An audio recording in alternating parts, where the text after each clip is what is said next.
આગામી ચૂંટણીને લઈને મતદાનની કામગીરી વચ્ચે વોર્ડ 6 માં ઈવીએમ ખોટકાયું છે। મતદાન કેન્દ્ર નંબર 8-10 માં ઈવીએમ ખોટવાયું છે। ઈવીએમમાં ખામી સર્જાતા મતદાતાઓ અકળાયા છે। આપ જુઓ, ઈવીએમ ખોટકાયું છે અને લોકો મતદાન મથકની બહાર બેસી રહ્યા છે અને લોકોમાં પણ એક ગુસ્સો પણ જોવા મળ્યો, કારણ કે તે લોકો વહેલી સવારથી અહીંયા મત આપવા માટે પહોંચ્યા છે, પરંતુ તેમને હજી પણ વધુ સમય બહાર ઊભા રહેવું પડ્યું છે અને 1 કલાકથી સમય થઈ ગયો છે અને તે લોકો બહાર ઊભા રહ્યા છે।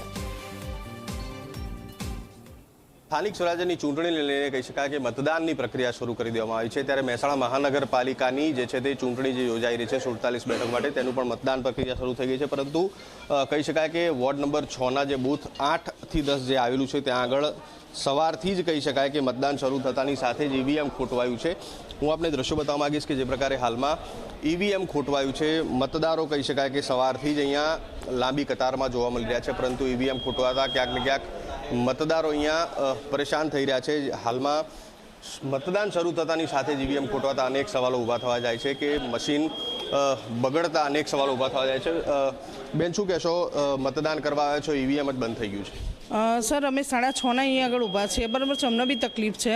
વહેલા અમે એટલા વાગે આવ્યા છીએ કે અમારે જોબ ઉપર જવાનું છે, કેમ કે અમારે નોકરીનો ટાઈમ બી સચવાય, એના માટે થઈને આવ્યા છે, પણ અત્યારે કોઈ સુવિધા જ નથી સર।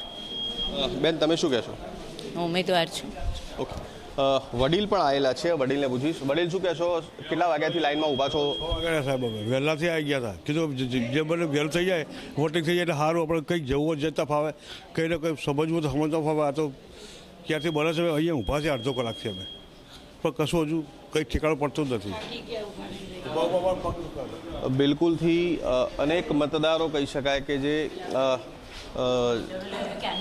જે મતદારો અહીંયા વહેલી સવારથી જ કતારમાં આવ્યા છે, કહી શકાય કે મતદાન મથક ઉપર મત કરવા માટે પરેશાન થઈ રહ્યા છે। વડીલ, શું કહેશો? કેટલા વાગ્યાથી મતદાન કરવા આવ્યા છો? ને પહેલો જ મત નાખવા હું કુટીરમાં ગયો તો એના અંદર કોઈ એક્ટિવિટી જ નથી મશીનમાં, એટલે મેં સાહેબને કીધું કે જોઈ લેજો જરા, વોટ થતો નથી।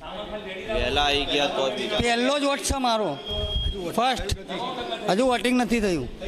બિલકુલથી પ્રથમ મત નાખવા આવેલ મતદાર પણ જે છે તે કહી રહ્યો છે હાલમાં જે પ્રકારે ઈવીએમ ખોટવાયું છે, મતદારોની મુશ્કેલીમાં વધારો થયો। સવારથી જ કહી શકાય જો ઈવીએમ ખોટવાતા અનેક સવાલો પણ ઊભા થવા જાય છે। હવે જોવું રહેશે કે ઈવીએમ ક્યારે શરૂ થાય છે ને આ મતદારો જે વહેલી સવારથી અહીંયા કતારમાં લાગ્યા છે મતદાન કરવા માટે, પોતાના કામ ધંધા રોજગાર મૂકીને જે છે તે અહીંયા આગળ મતદાન કરવા પહોંચ્યા છે, ત્યારે ઈવીએમ ક્યારે શરૂ થાય છે અને મતદાનની પ્રક્રિયા ફરીથી ક્યારે શરૂ થાય છે તે જોવું રહ્યું। તેજસ દવે, ઝી મીડિયા, મહેસાણા।